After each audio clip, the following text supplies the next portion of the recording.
Magandang araw sa inyo mga banateros. Ay grabe ho itong si Castro. Talagang binastuso ang Iglesia ni Cristo. Nako, hindi maganda yan. Nako madam, hindi maganda yan. Huwag niyong subukan. Siguradong meron kayong nako. Sa bagay. Wala tayong magagawa dahil kayo ay isang child abuser. You are a convicted by the court as a child abuser. Hindi ko nga alam bakit kayo nasa kamera eh. Hindi ko maintindihan kung bakit kayo nilagay dyan eh. Hindi kayo nilagay, binoto. Hindi ko maintindihan at dapat tinatanggal na kayo eh. Yun yung wala namang conviction. Tinanggal nga dyan for ethics eh. Kayo pa kaya convicted. Sa madaling salita, guilty. Beyond reasonable doubt that you are a child abuser. Ididiin ko pa, child abuser. At hindi po ako nagsabi niyan, korte. Korte po nagsabi sa madaling salita na patunayan, may mga witness hanggang nagkaroon ng cross-examination at sinabing ikaw ay isang nang-aabuso. Yun ay ikaw ay convicted. Kaya, alam nyo madam, kung meron mang may karapatan, wala ho kayo. Sigurado ako doon. Negative. Negative po kayo. Hindi nga ako kayo zero eh. Negative po kayo. Talagang kayo ay walang karapatan. Pakinggan natin kung papaano binanatan ni Castro itong Iglesia ni Cristo at binara naman siya ni Panelo. Yun. Iba talaga tong abogado na matalino na to, hindi katulad nung isang bobong abogado na disbar 2 beses. Lakas makasabi nung animal na yun, bobo daw tayo mga DDS. Ikaw nga, 2 beses ka na disbar eh. Anong tawag sa'yo?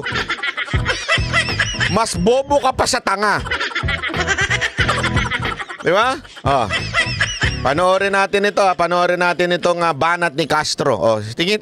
Ikaw, Sec Manelo, you think the rallies ba is still an effective tool in terms of, pushing our public servants to do something or not? Definitely, pressure yun. Pressure yun, lalo na kung marami. Tapos nakikita mo, iba-ibang grupo na Yung sa 18, simbahan. Ako, yung sa 31. Kala ko sa mga dilaw yun, kila Tony Carpio yun. Kasama. Kila Tony Carpio yun Kasama. Oo. Tapos yung sa Luneta, malaba. Although... Ito si, Attorney Panelo, talagang ginagano niyo pa yung mga kakasama niya. Kasi yung kasama niya dito, yung nasa kaliwa, yung ICC, na, ewan ko, prosecutor, abogado, di ko alam kung anong posisyon niyan. Nanggugulo na. Pero yan, makakaliwa yan. Alam na natin kung ano ibig sabihin ng makakaliwa. Di ba? Alam natin yan. Yan ay parte ho ng mga makakaliwang grupo. Di ba? Alam na ho natin yan. Matik na yan. Gago! Kaya pa na yan tingin niya dito. Alam mo ba naman, si Sec Panelo, masungit pa naman yan. Maano pa naman yan. In support of the president, pero effectively are supporting Sara also. Pero ikaw, Sec Panelo, do you agree that it is not a matter of paramihan ng tao sa rally? Alagang, sabi ko nga from the very start, di ba? Yung military, hindi gagalaw yan. Kung ang tao, wala dyan. Ang history natin shows that military will only come out or withdraw its support pag nakita nila ang tao na dyan. Hindi mo mapapalabas siya. Kayo, Congressman Castro. That's a good answer. Alam nyo kung bakit? Alam nyo, kasi tinatanong siya kung meron bang value yung marami ang umaten sa INC. Ang sagot niya kagad, importante yan. Kasi nga, tandaan ninyo, ang military, hindi ho yung gagalaw without the people. Bakit ho kanyo? Sandali. Ibig mo bang sabihin, banat ba'y nag-i-incite to sedition si Panelo? I don't think so. You do not understand the Constitution. If that's the way you think.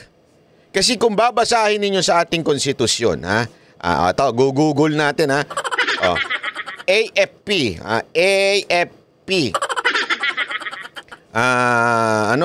Fernandez, hindi F, hindi P, hindi pala P. Baka mamaya APP yan AFP. Okay? Ito ho, sabi sa ating konstitusyon, chatamate. Ito ha, sabi pa nga ng what is the constitutional norm of, ito, the armed forces of the Philippines is the protector of the people and the state. Yan ang nakalagay dyan. Nasa section 4 po yan. Kaya nga, chatamate, kasi hindi ko makita yung eksaktong nasa yung konstitusyon natin yan eh. Kasi para mas maintindihan ho natin na hindi ho nag-i-incite ng sedition si Panelo. Yan po ay nakalagay sa section, I think section,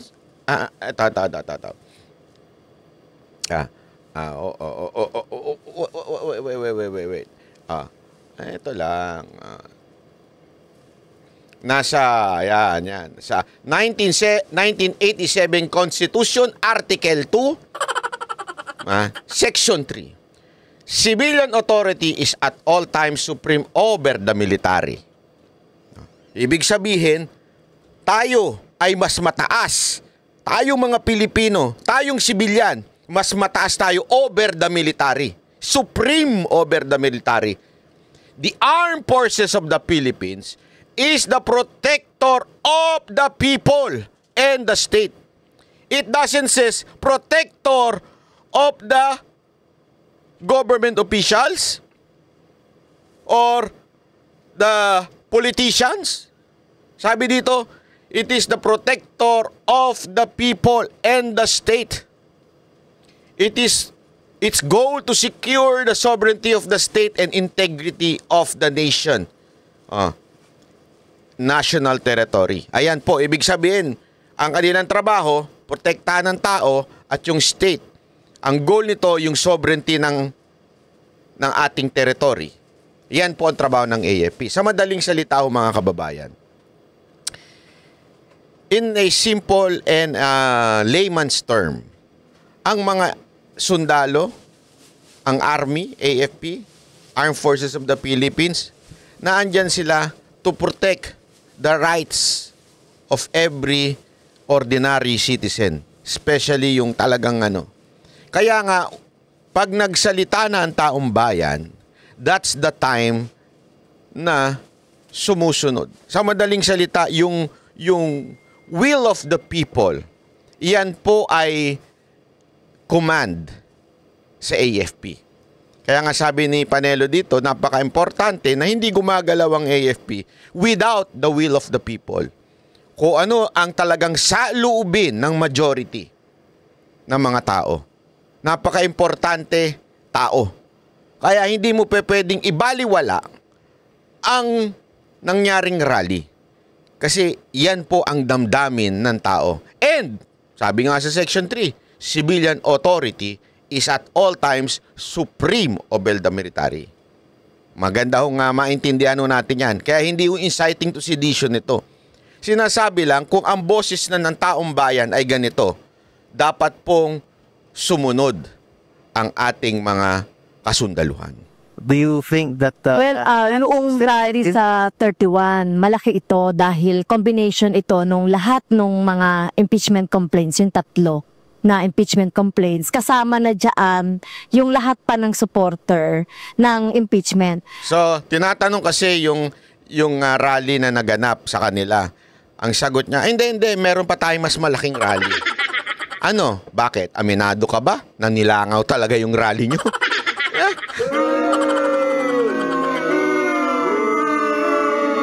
Kasi pag tinanong mong mga INC tsaka yung iba pang dumalo nung nakaraang prayer rally, wala silang sasabihin, hindi, meron pa kaming next na mas malaki. Ikaw, tinanong ka tungkol sa rally nyo, ano sagot mo? Hindi, meron kaming mas malaki sa January 31. Bakit ganun ang sagot mo? Kasi alam mong nilangaw kayo, di ba? Alam mong walang nagpunta nung nakaraan yung rally. Pautot ninyo, bilang lang siguro yun. Sa tingin ko nga, mga organizer lang yun, tsaka yung mga vlogger na gustong kumita eh. Di ba? Talay. At least malinaw ito. Hindi ito nagkukunwari. Nako! Ayan ang unang banat. Malinaw daw ito. Hindi ito nagkukunwari. Sandali lang, Franz Castro, ha? Mawalang galang na, di naman kay kagalang-galang. Paano nangyaring nagkunwari ang Iglesia ni Cristo? Ang linaw ng kanilang sinabi, we are against the impeachment of the Vice President. Ang linaw no, wala nang lilinaw pa doon. Wala nang lilinaw pa doon. And we support the statement of the President because he is also against the impeachment of the Vice President. Anong malabo doon sa pinag-uusapan? Bingi ka ba? Bulag ka ba? Sorry po hindi ako sa nanlala ito sa may mga kapansanan. Pero anong doon na malabo? O baka naman nakita mo, nabasa mo o tanga ka lang talaga? Nagtatanong lang po. Ang linaw po kasi ng sinabi ng Iglesia ni Cristo. And other issues such as economic problem issues, mahal ng bilihin, ang linaw ho eh. Alam mo, kaya nga sinasabi natin paulit-ulit this is not about Marcos and Duterte. This is about taking care of every Filipino na napababayaan na because of the politics of Romualdez. Basic ko yun. Alam mo, madam, ang mga Duterte, tahimik po yan. As a matter of fact, hindi ho lumalaban yan hanggang hindi mo na talaga grabe ho yung mga akusasyon yung kasinungalingan. Matagal na po. Kita nyo naman, di ba, sinabi ni VP Sara Duterte, there was a time na magkasama sila ni Marcos na nainis siya doon sa humingi ng relo tapos hindi binigay. Di ba? Nagsalita po ba si VP Sara doon? Hindi. Binanatan niya ba ang kanyang partner na presidente? Hindi. Ganun no ang mga Duterte. Kailan lang nagsimula na bumanat si VP Sara Duterte? Nung iniipit na siya ng mga balalay ni Romualdez sa Kamara. Kung saan, kung ano-ano nang binibintang, puro kasinungalingan na, pinakikialaman na hindi dapat pakialaman, that's the only time. That's what we call politicizing. Bakit to ginagawa yun? Kasi nga, alam naman natin ng lahat, wala naman sigurong bobong Pilipino na magsasabing hindi niya alam na tatakbo si Romualdez presidente.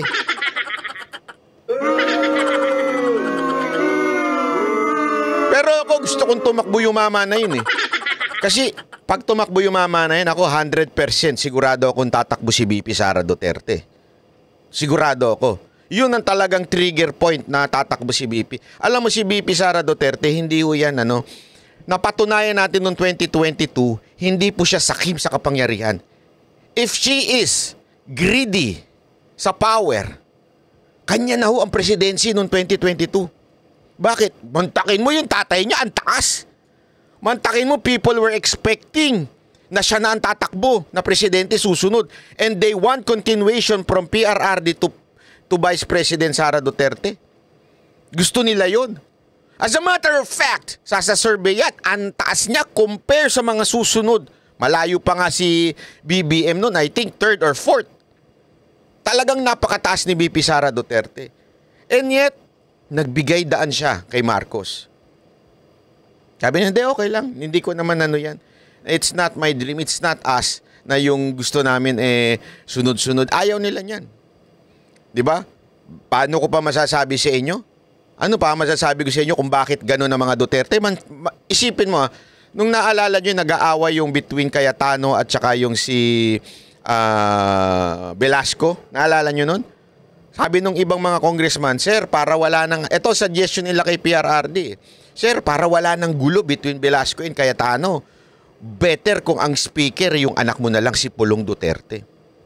Alam mo, sabi ni Pangulong Duterte, pag siya naging speaker, I will resign as a president. Publicly niya sinabi yun. Mantakin mo. O ikaw ba naman si Pulong? Tatakbo ka pa ba? Na, ibig sabihin, ipipilit mo pa ba na mag-speaker ka? Kasi sa totoo lang, at that time, tayo lang siya. O kaya yung mga kasamahan niya, gusto namin si Pulong. For sure, grabe ang boto dun. Kasi Duterte yan. Pero wala. Ngayon, ang kapal ng mukha ni pinsan. Walang delikadesa. Mantakin mo. Mantakin mo Hindi na nahiya. Yung pinsan niya ang presidente. Tapos siya nag-speaker. Di ba? Ay, naku, pambihira, oo. Kaya nga sinasabi ko nga sa inyo mga kababayan ito po ay senyalis na magpakumbaba ang ating Vice President.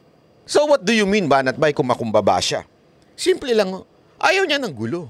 Ayaw niya ng gulo. Gusto niya trabaho lang, trabaho. Kaya lang, dahil sa pamumulitika nito ni Romualdez at ng kanyang mga alalay diyan sa Kamara, nagkagulo bayan. Nagkahati-hati. Nawasak ang kapayapaan. At malinaw doon yung panawagan ng Iglesia ni Cristo. Tama na ang politika. Intindihin na natin ng taong bayan. Grabe na ang paghihirap ngayon. Kayong mga congressman, instead na magtrabaho kayo, iniistorbo nyo ang bawat departamento, pinatatawag ninyo ng walang kwentang hearing para masiraan lang. Naintindihan niyo ibig sabihin? Yun ang pamumulitika na gustong mahinto ng Iglesia ni Cristo. Malinaw sa malinaw. Walang pagkukunwari na tulad na sinasabi mo, Franz Castro, the child abuser. Convicted siya, Parang peace, di ba? Ito direct. Parang peace. Talaga naman yun na naman talaga wala naman na iba. Narinig mo ba na sinabi ng Iglesia ni Cristo na bumaba ka, Marcos? Wala. Mag-resign ka, Marcos. Sa matter of fact, kasama pa nga sa prayer nila si Marcos Kahit alam ko yung iba, ayaw Pero ganun sila Hindi wala akong Ito na talagang pagpapanagot kay Sara Duterte doon sa Ang linaw nun, sinabi naman nila ayaw nilang matanggal sa posisyon si Sara Duterte. Anong pinagsasabi mo? Ano ba? Doon sa misuse ng pondo ng ating mamamayan. Kaya ang mga taong darating dito sa 31 ay talagang resolve silang kumilos, gumawa ng mga iba pang mga activity para talagang ma-push ang ating Kongreso na ituloy yung impeachment. Kahit pala kaya na sa Luneta. Bakit dyan lang sa EDSA, sir? Malitang EDSA ride Grabe ka naman. Grabe ka naman mapanlay. Bakit hindi kayo sa Luneta na makitang langaw kayo? Bakit kayo sa EDSA? Sir, ako nang sasagot sa'yo. Sek. Yun yung sa EDSA. Nagmukha silang langaw Luneta pa kaya? Hindi, grabe yung sila. Nakita nyo yung picture dun sa EDSA? Ay, naku, hanapin natin. Mamaya, pakita natin. Nagkukunti lang darating. If pare, risk kasi ng EDSA ito. Parang... Eto na naman si tagapagtanggol ng mga Hindi kasi pare Hindi. Bakit? Ba't di na ginawa sa New Era? Hindi, kasi yung dahilan mo, sablay Sa totoo lang, sablay. Pare kasi kaya sa EDSA Shrine kasi nandun yung simbahan. Bakit hindi ginawa sa sentral ng Iglesia ni Cristo? Na dati naman nilang ginagawa. Naalala ko yan kasi taga-Fairview ko dati. Pagka-anniversary ng Iglesia ni Cristo, sarado lahat kasi nga doon sa may New Era, ewan ko, sorry pasensya na sa Iglesia, di ko po alam kung hanggang ngayon doon pa rin ang sentral ninyo. Pero naalala ko yan, nung kabataan ko, bata pa rin naman ako ngayon. Pero nung kabataan ko talaga, kasi taga dyan ako UP ako. UP Diliman, pasensya na, ganun talaga, pautakan lang Totoo. Tapos Claret din ako. So talagang, tas taga-Fairview ako, dadaan ako dyan sa New Era. Tuwing anniversary, hindi sarado lahat ng karsada dyan. Pwede naman nilang gawin doon. Bakit nila ginawa sa Luneta? Kasi they are expecting more. Not just 1 million. Kasi sumama yung iba Kaya nga umabot ng 1.8 mantakin mo. So yung logic mo, attorney, ewan ko sa'yo, sablay. Yung dahilan mo sablay. Hindi kasi nandun yung Paris Priest kaya sa EDSA ginawa.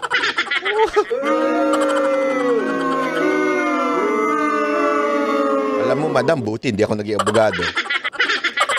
Pag ako abogado, mas lalo ka mayayari. Tuloy. Pasok. Pasok. volunteer. Kasi maganda sana kung Luneta makikita mo. Kasi ito, di ba? Ay, tay. Sa 31 kasi parang alam ko meron din sa LD. Hindi Naksan! Sa terda. Tapos gumaganon-ganon na naman yung katabi ni Panelo. Okay. Papalusot pa kayo. Pupusta ko, lalangawin din yung 31 nyo. Bili kaya ako ng drone, no? Para magpalipad ng drone doon. Sigurado ako lalangawin kayo. Pasang Bonifacio. Kasi as you said, yung Sabi ito sa Luneta yun. yung sa 31 sabi mo, di ba, pro-impeachment. Pro-impeachment. Anti-impeachment yun eh. It's Court of Marcos call. Makikita kung dun sana ginawa, makikita natin kung gaano kalakas ang bawat isa. Well, hindi naman paramihan yun, ano? Naksa- Pero kung titignan nyo naman Hindi daw paramihan. Di wag na kayo mag-rally. Ang hilig nyo mag-rally, yung mga na nakatakip yung pagbumuka. Bakit nyo pinapakita yon? Kasi gusto nyo masabi sa taong bayan na marami na ang may gusto nito. Merong advocacy ang ganito. Kaya kayo nagrarally. Masasabi, hindi naman paramihan yan. Porket konti kayo, hindi na paramihan.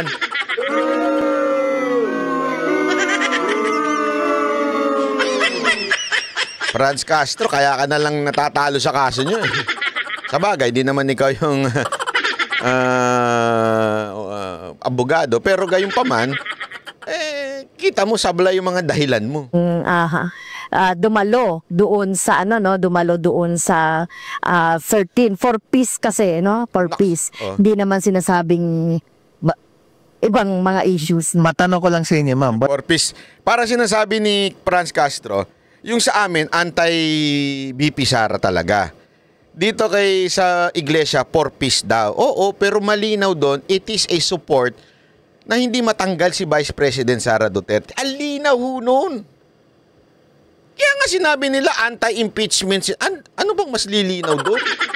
What's your take on those public officers or politicians who participate or who appear in the rallies? Is that a good thing, a bad thing? Ano po bang tingin niyo ron?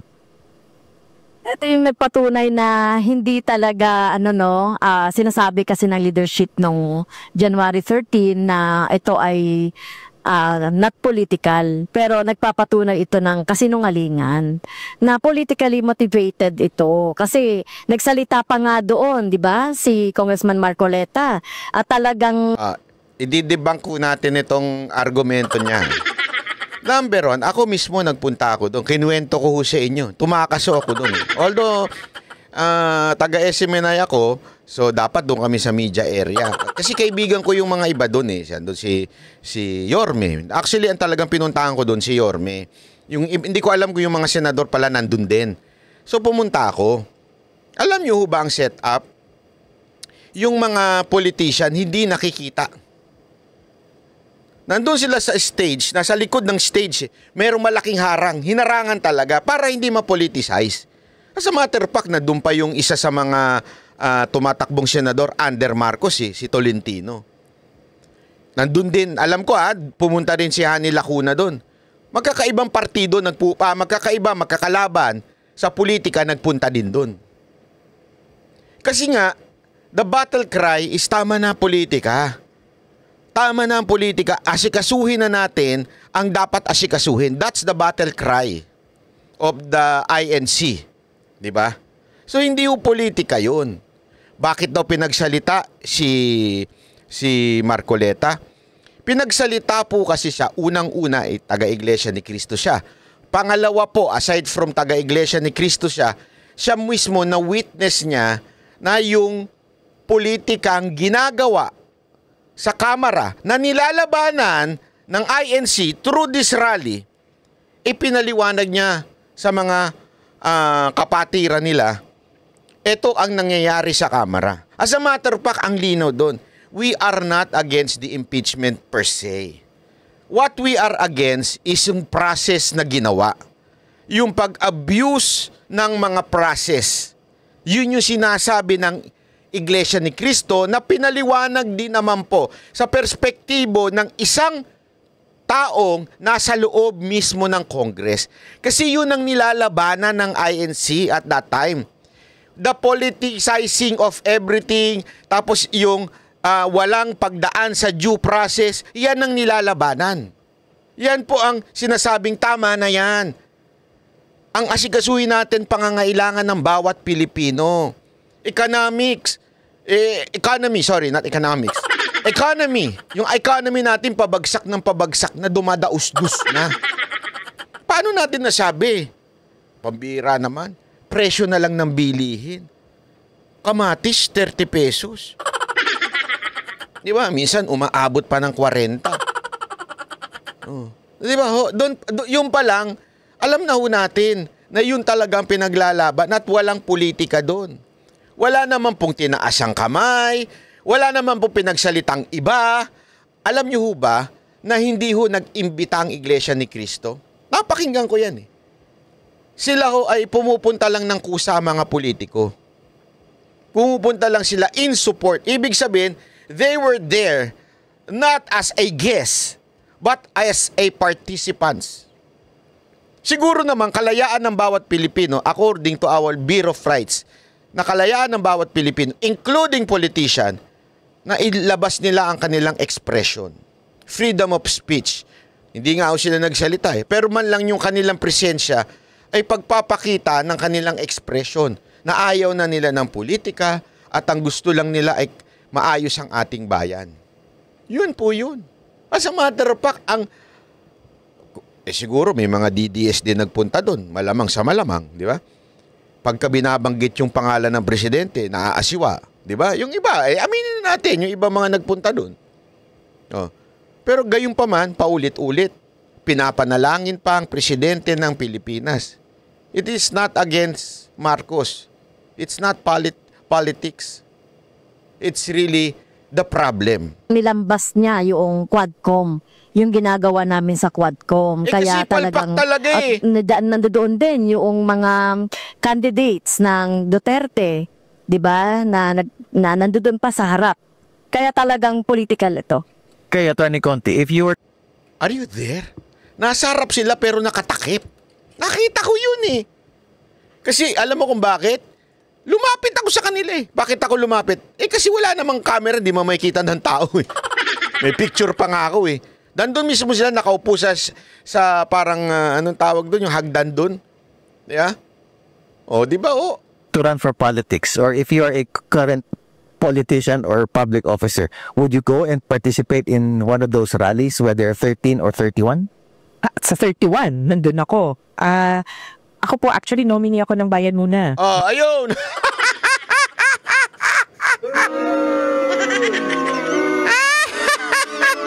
Tablado yung... Hindi nakuha nito yung yung pinupunto ng host eh. Kasi sinabi nitong ni Castro, kita mo nga, dami nga politician dyan. So, political yan. Biglang yung host na sabi, ikaw, kung sakaling politiko ka, pupunta ka ba sa mga rallying ganyan? Oo naman, proud pa siya, January 30, diba? As a matter of fact, nominee ako ng Bayan Muna eh.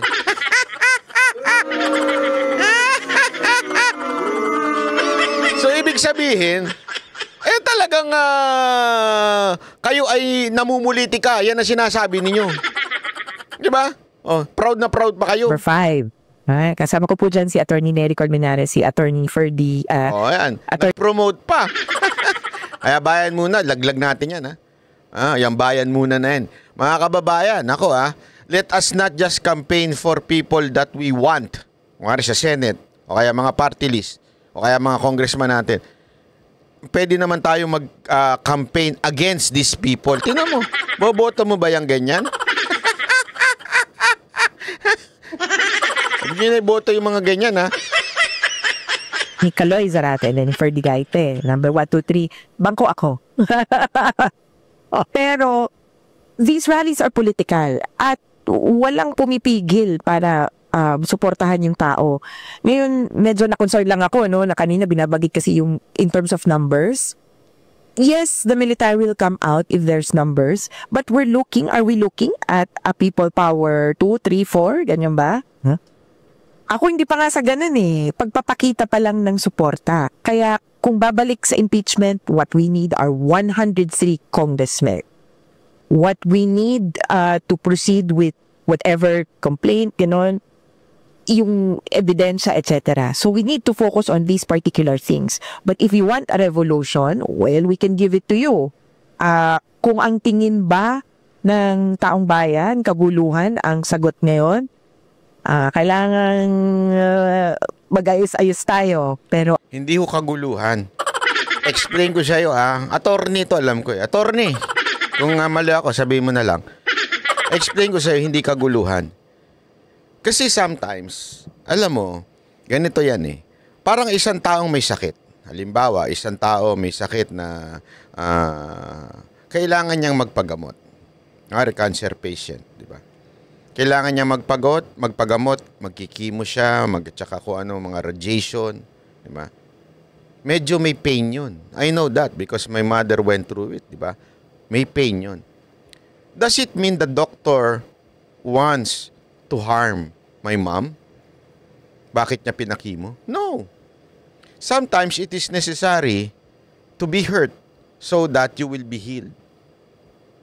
Correct? Sa buhay, pangaralan kita ng kaperaso lang I'll give you a little of the perspective in life. Sa buhay, minsan pinapadaan tayo ng Panginoon sa mga sakit sa buhay like sabihin na natin separation. Pinapadaan tayo dyan o kaya hardship. It is not because God wants us to be destroyed. Sa matter of fact, kabaligtaran yun. He wants us to be stronger.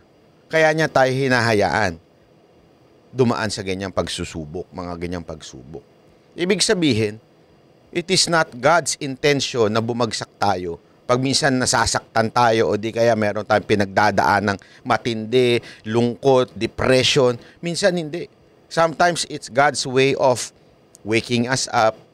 Sometimes it's God's way na para ho tayo ay mas maunawaan natin ng bagay-bagay. And after that, we will come out stronger person. So, anong relationship niya sa bansa? Yung sinasabi mo na kaya yung ba sinasabi ni Panelo para magkagulo? Hindi.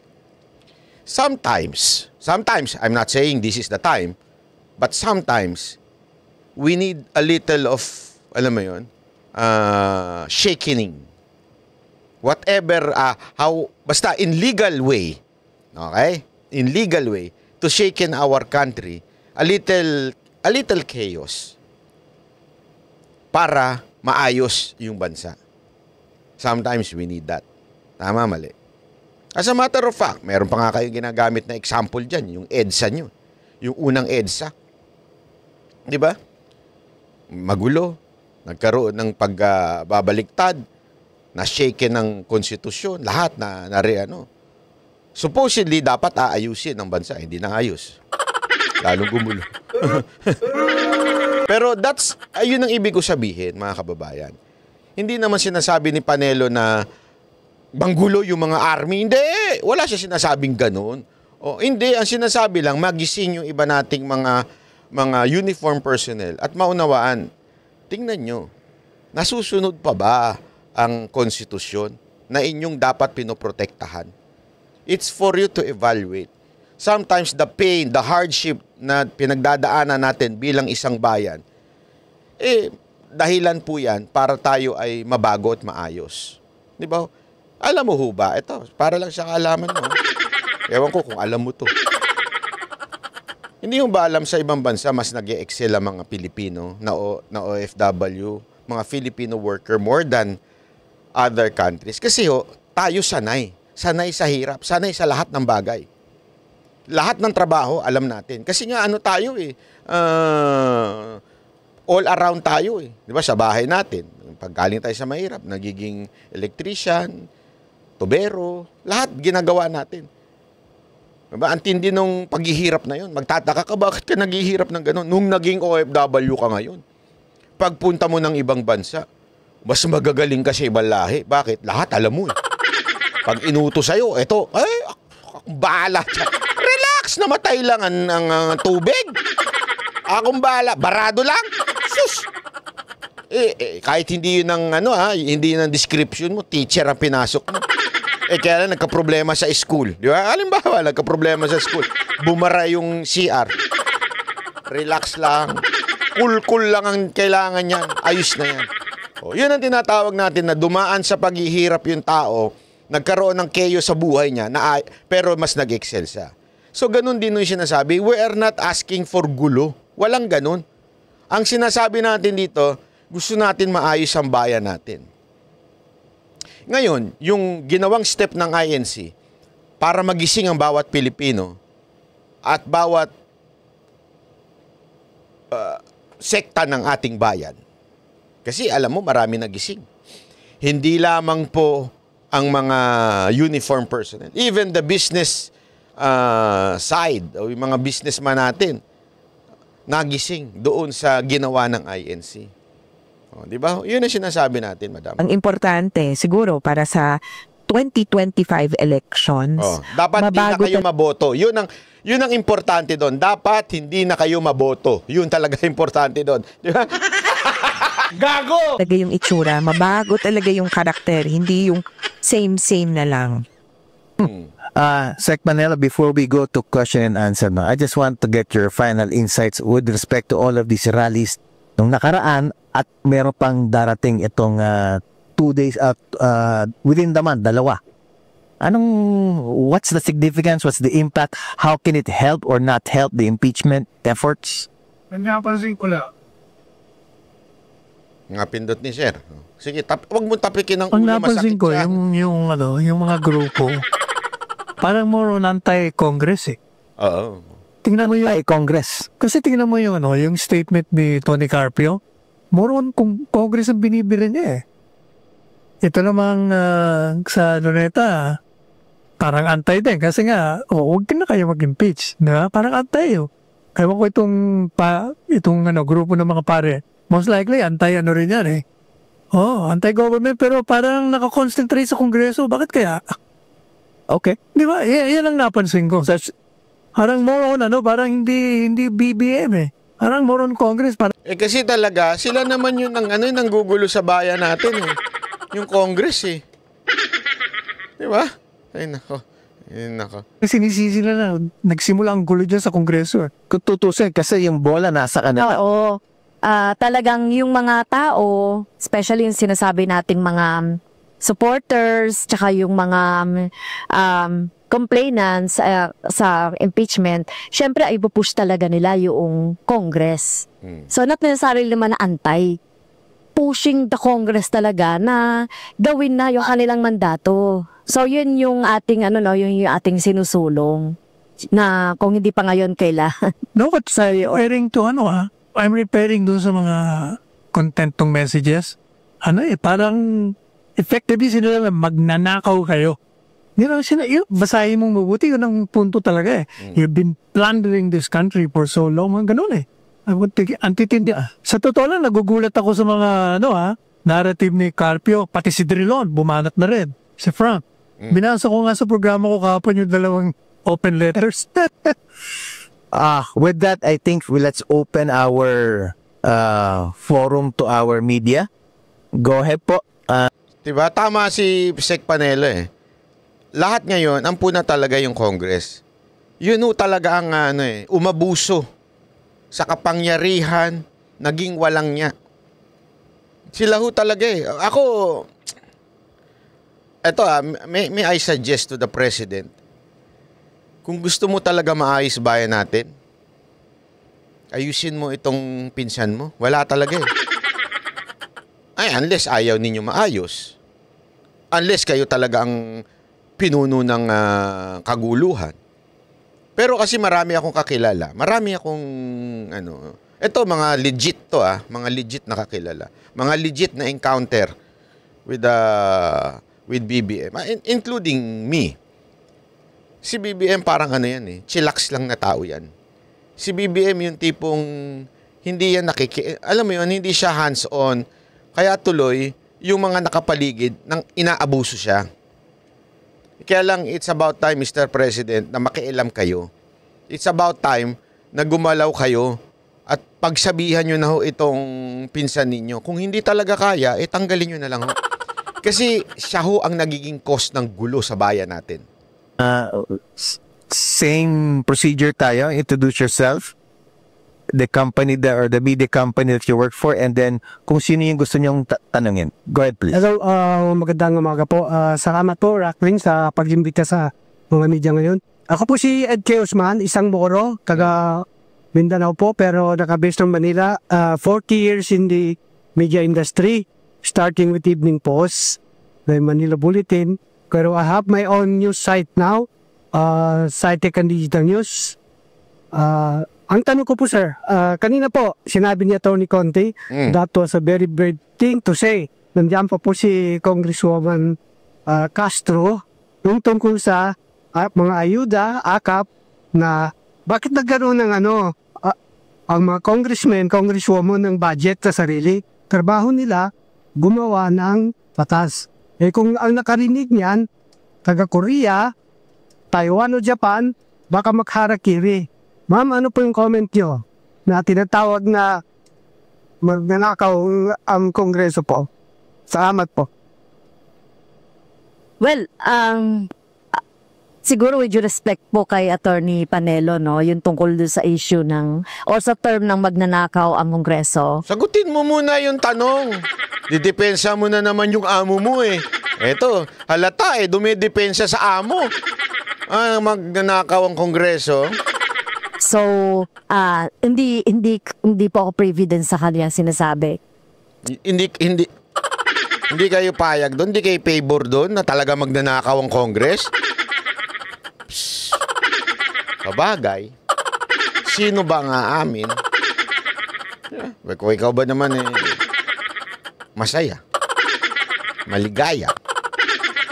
So, ayun, siguro sasagutin ko na lang po yung mga ayuda na nakapaloob doon sa budget. So, yun po ba yung tinutukoy ninyo? At kung bakit numalahok ang mga kongresista doon sa mga distribution nitong mga ayuda na ito?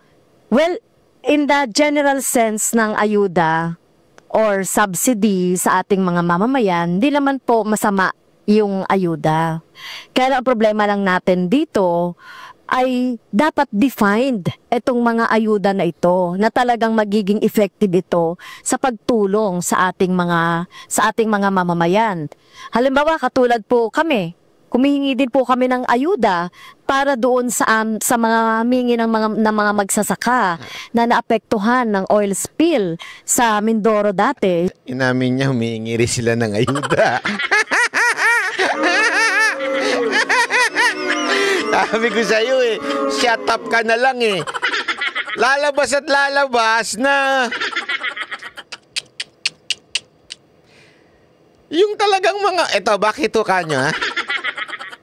Hindi nyo trabaho yan ang mamigay ng ayuda. Kailan sa ating batas na ang mga congressman ang kailangan mamigay ng ayuda?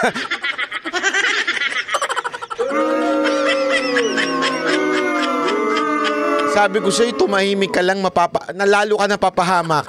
Madam, ang description ng isang, ang pinaka-main na trabaho at saka masasabi natin yan lang ang talagang dapat i-focus ninyo ay yung batas. Magpatupad ng batas, hindi magpatupad, gumawa ng batas, siguraduhin napapatupad ito. Kaya nga may overseeing kayo, di ba? Pwede nyo ipatawag yung departamento pag may batas kayo. O, ba't di nasusunod tong batas? Ano nangyari dito? At the same time, yung budget. Yan ang description ng hindi mamigay ng ayuda.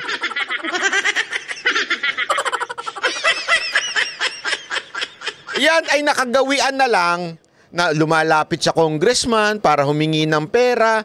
Nakagawian na lang yan. That's a trap away. Hindi dapat ganyan.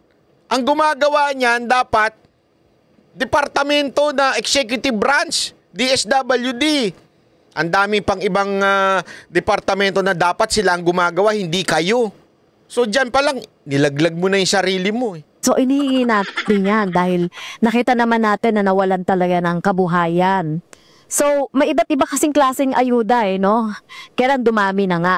At hindi naging hindi naging masyadong defined, lalong-lalo na yung AKAP. No? Lalong-lalo na yung AKAP. At ang problema pa dito, Fred, no? Yes, no? Nilahukan pa ito ng mga politiko na dapat ay hindi. I think para madiwanagan tayo, no? Kasi I think Attorney Conte was already trying to explain that Supreme Court case that decided against the pork barrel, or known as PDAF. Ano po ba, ma'am, just, a very brief summary. Ano po bang sinabi ng Supreme Court regarding PDAF against its constitutionality? In simple terms, ang sabi ay hindi responsibilidad ng Kongreso ang magpamahagi per se ng pera. Pero meron siyang responsibilidad na gumawa ng Batas. budget. Siya ngayong Budget at saka batas. Oh, ikaw na mismo nagsabi.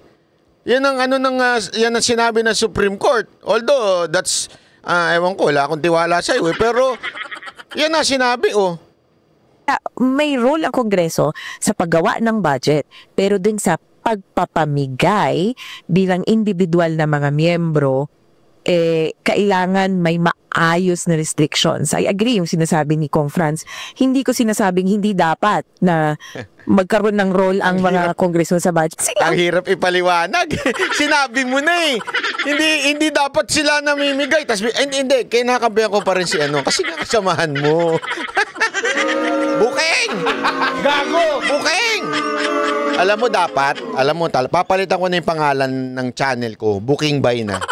Kasi dami nating nabubuking dito eh. Kasi alam nyo, madam, keep quiet na lang kayo para walang nabubuking. Kasi nahuhuli kayo sa sarili nyo salita. Ang hirap ipaliwanag ka tuloy. Sandali, mali na sabi ko, sinabi ng Supreme Court, ang trabaho mag-ayos ng budget. Pero, hindi, tama pa rin pa si Franz Castro. Buking. May tawag sa ganyan. Bukininam. Gumagawa ng budget Ngayon. Pero ang particular sigurong dapat tirahin in moving forward, yung practice na ibibigay ng congressman at sasabihin, parang sa akin galing ito.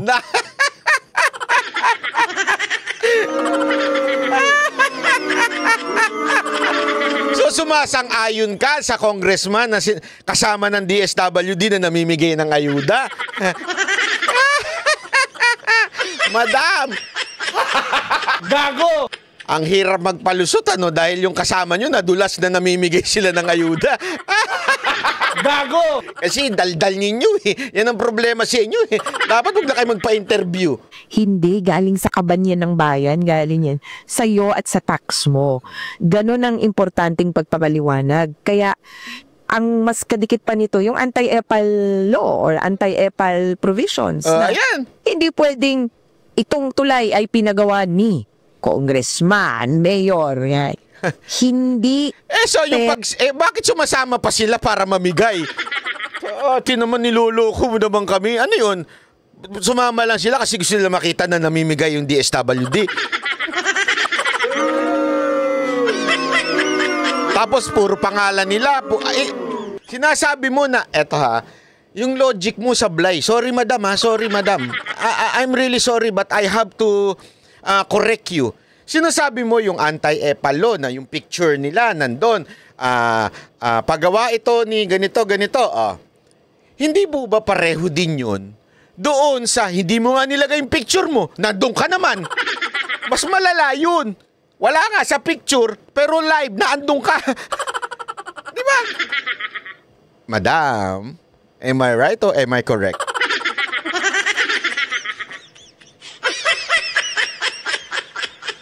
Problema kasi, madam, sana nung nakita ninyong mali na yung sinabi ni Franz Castro, tumahimik na lang kayo. EPAL yung, nandun yung picture, nandun yung pangalan, pero hindi EPAL yung, nandun yung kandidato. Nandun yung politiko, nandun yung congressman sa stage. Siyempre, malamang, maya't maya ang banggit nung host. Oy, maraming salamat sa ating congressman na malapit sa inyo. Maraming salamat dahil kay congressman naging posible ang pagbibigay ng ayuda.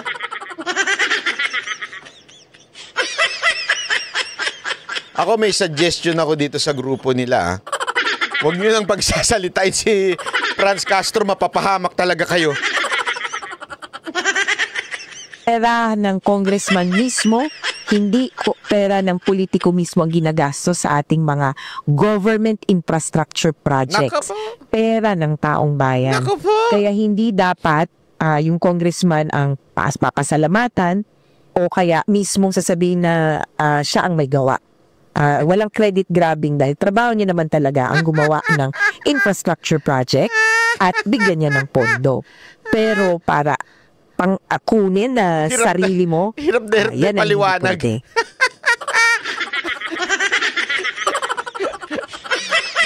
Kung ako siguro yung kasama ni Franz Castro, mag-walk out na lang ako.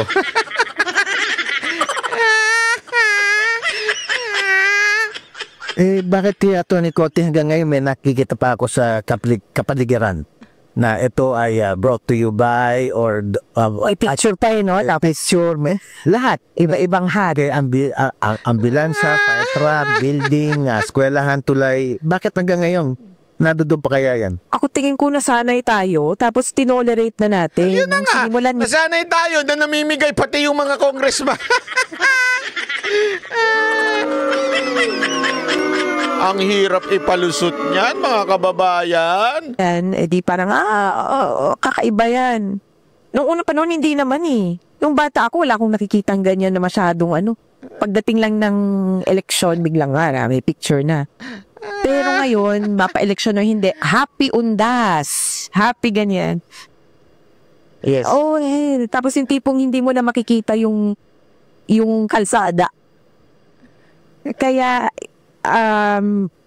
palagi ko tayo rin, kailangan hindi natin tanggapin, kailangan i-reject natin yung ganitong proseso. At natutuwa ako na merong mga politiko na tinatatwayan, and even mula sa mga totoong party list representatives hanggang dun sa mga local government officials na hindi ko lalagyan ng label ang mga bag, yung mga go bag, yung Christmas packages.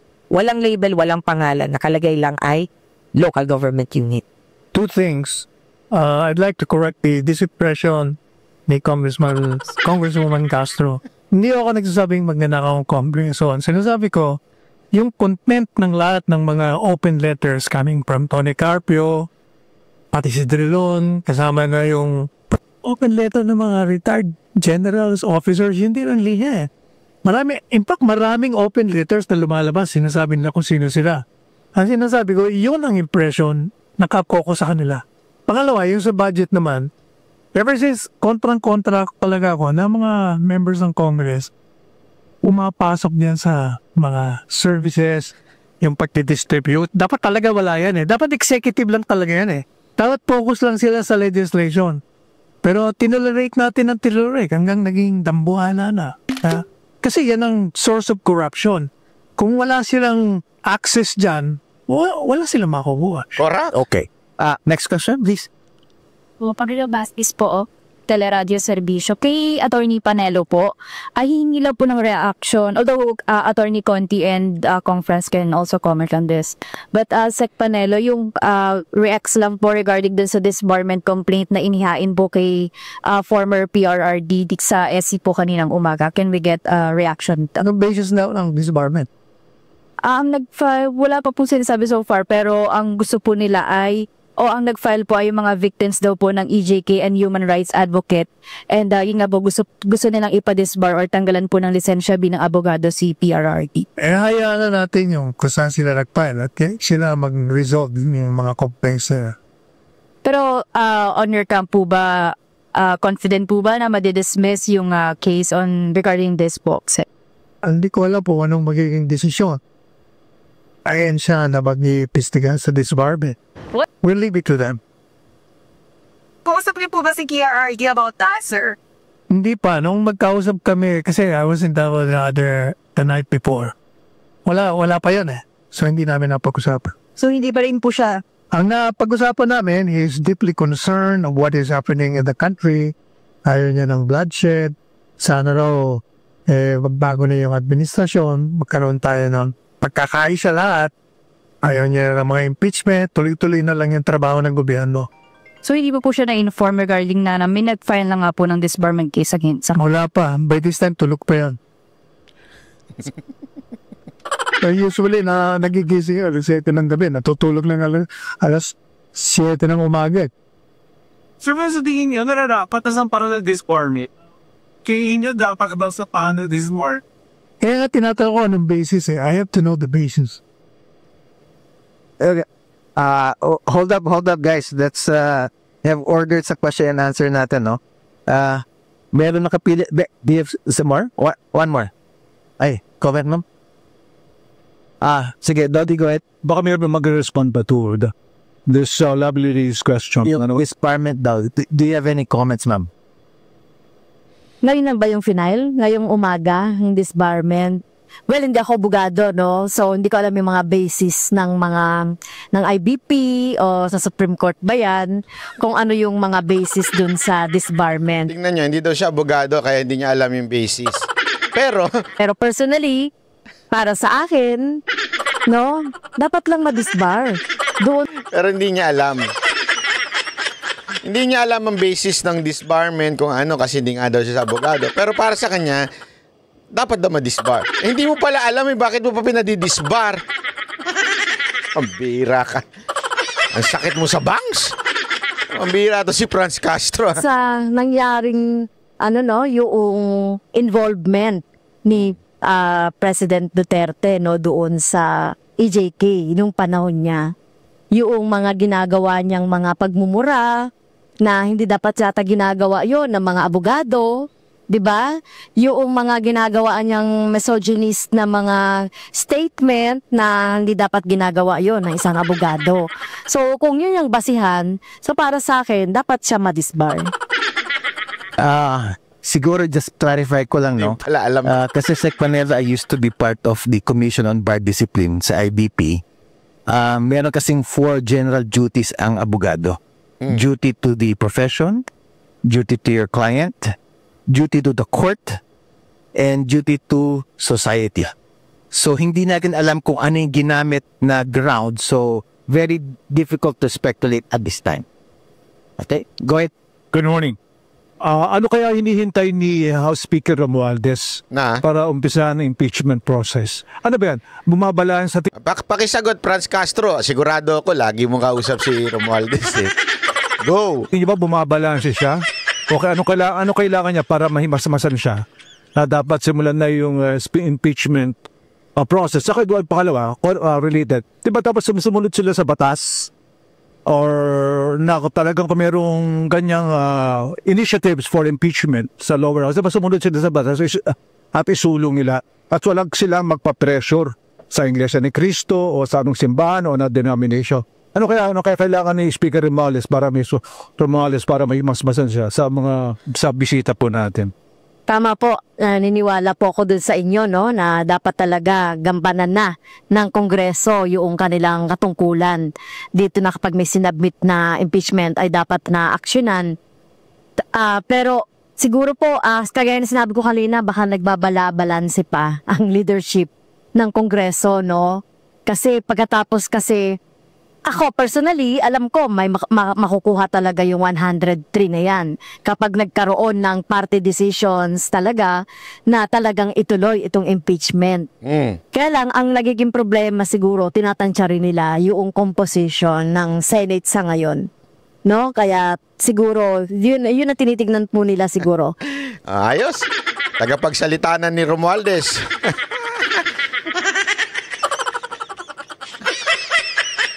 Merong part dito na balikan ko lang yung sa part na sinabi nito ni Castro yung sinungaling Sandali Sinasabi nating mga supporters tsaka yung mga complainants sa impeachment.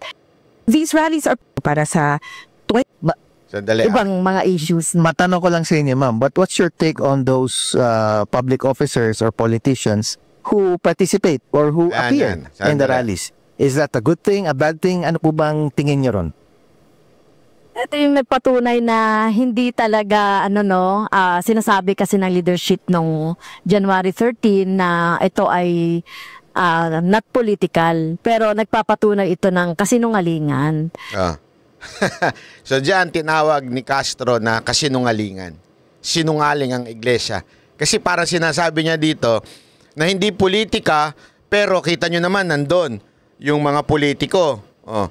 So, ibig sabihin, ito isang kasinungalingan. Oh, sinungaling daw kayo mga taga-iglesia. Grabe. Madam, ingat ka sa mga sinasabing binibitawan mong gayaan. Di maganda, magagalit sa yung mga kababayan nating iglesia. Mga taga-iglesia, dapat to, mangampanya kayo against the end. Hindi naman, di ho sila ganun kasi. Hindi ho sila yun na, tahimik po ang iglesia.